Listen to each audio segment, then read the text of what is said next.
What is up, YouTube? Welcome back to another episode of Ask Tyler. If you're new, this is the show where I answer questions from my Patreon for everyone here on the YouTube. I know I have some new subscribers, so just jump into the show and you'll see how it goes. First question. Top 10 players, regardless of position, in a full PPR league. So, it's probably redraft was meant by the question, but I'll do both. In redraft, I have 7 players that are kind of ahead of the pack. Jefferson, Chase, and Kelce. That's actually my top 3. I tend to fade running backs a little bit at the top in redraft over those guaranteed assets. But then CMC, Ekeler, Bijan, and Barkley are kind of my next 4. And then I actually have a trio of wide receivers after that in Lamb, Tyreek, and Cooper Kupp. Those are my top 10. In Dynasty, in 1 QB, it's really easy.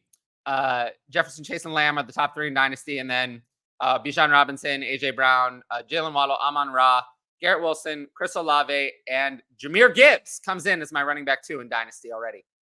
Just all the other running backs have some serious issues. So he's got the draft capital, PPR work. So he comes in at 10th overall in Dynasty 1 QB.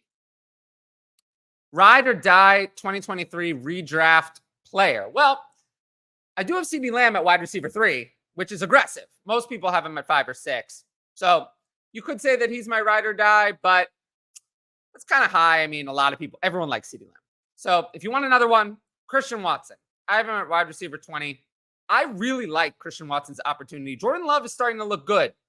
I'm not saying he's going to be good, but there's a chance he is really good, and he's looking like he's at least going to be okay. And Christian Watson displayed star traits as a rookie. Lots of touchdowns, good usage. When he was out there, he was used. He was heavily targeted, produced yards and targets per route run when he was out there, scored touchdowns, did everything you want to see as a rookie. So in year 2, you would think he would be really good. So I have him at wide receiver 20. No significant target competition. I like Jaden Reed. I like Luke Musgrave. I like Romeo Doubs, but they're not as good. They're not alphas like Christian Watson can be. So the next question from Lightning Panda. I thought this was a very good question. Perfect for a show like this where I'm by myself. Besides the idea of a portfolio, what are some, which we all know that I hate, what are some other popular dynasty strategies or approaches that you heavily disagree with that you want your patrons to stay away from? Great question.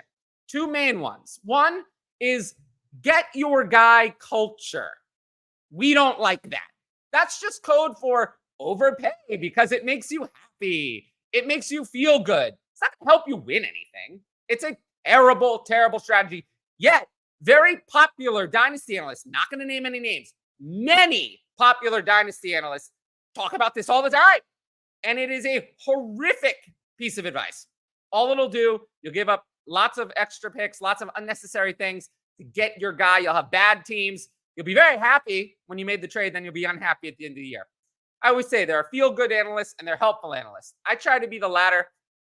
At the end of the day, I'm not your friend. I'm here to help you win. Try to entertain you, but just helping you feel good about bad trades, that's not me. And then the second idea that I don't like is the idea of building a balanced roster.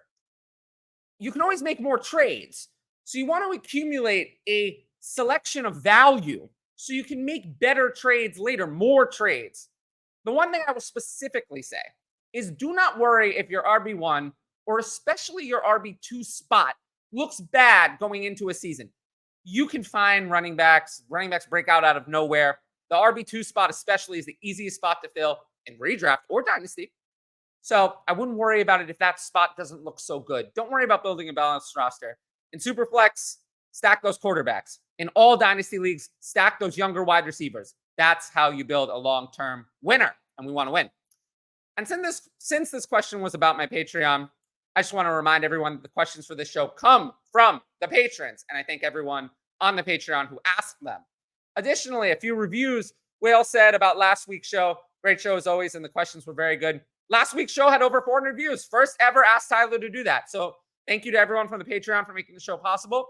Everyone on the YouTube for watching it, leaving comments and likes and subscribe to the channel. because that's what allowed the show to have its best performance ever. So I thank everyone for that. And Zethy, same kind of thing. Awesome show. You're better every week. I mean, last week was the best viewed show. And I love this format. It's my passion. This kind of solo, quick answering questions. This is the stuff I'm the best at. So I do appreciate that you enjoy the show. A few more questions. From Jason, he says, drafting at the end of the month in a redraft 10-team 2QB league. That's interesting. Unsure of draft position yet. Depending on draft spot, would you target a running back or wide receiver in round one, or go for a stud quarterback? So depending on the scoring, in Scott Fishbowl, quarterbacks were all early. But that's a 12-team league. In a 10-team league, 2 quarterback, that means each team can have 3 and only 30 quarterbacks would be rostered. Everyone can have 3 starters. So I fade quarterback a little bit. Probably not going quarterback in round one unless I'm getting Mahomes, Hurts, Allen. If I'm getting one of those 3, then a quarterback in round one. If not, I'm probably going for one of the players we talked about in the earlier question. I'd love to have Jefferson. I'd love to have Chase. I'd love to have Kelce. I'd love to have some of those running backs. But those top 3 quarterbacks, Mahomes, Allen, and Hurts, they will go in round one. And then, do you have any sleeper, wide receiver, running back, or guys to flat out avoid? So what's the definition of a sleeper is always difficult.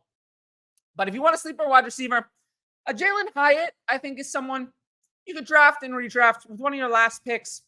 We'll see what he does week 1, if he has a role over time. He's someone that the Giants have no established wide receivers.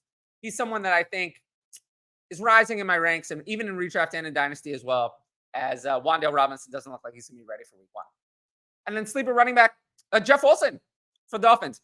It actually was even better than when I wrote this up. Not better, but Devon Etienne had that shoulder injury. Looks like he'll be okay, but we know shoulder injuries can hamper players like Dalvin Cook last year. They can force missed games. And Jeff Wilson is ahead of Raheem Mostert. Jeff Wilson is their 1 right now. Raheem Mostert is 2. And Devon Etienne is 3, maybe. So Jeff Wilson is someone you could start at the beginning of the season. And at running back, you want early starts. Remember what I said. You can fill running back 2 later. But you want someone who can hit the ground running, give you those early starts until you can find someone else. Jeff Wilson is a great candidate. And for me, he's a great sleeper running back. I have him around RB40, but ADP is quite a bit lower. ADP still has Raheem Mostert ahead of him. And I don't, some ranking sources as well, I don't get it. I have Jeff Wilson was better last year. I don't know why Raheem Mostert would suddenly be better this year. Nothing changed. Coach is the same. Oh, and then guys to flat out avoid.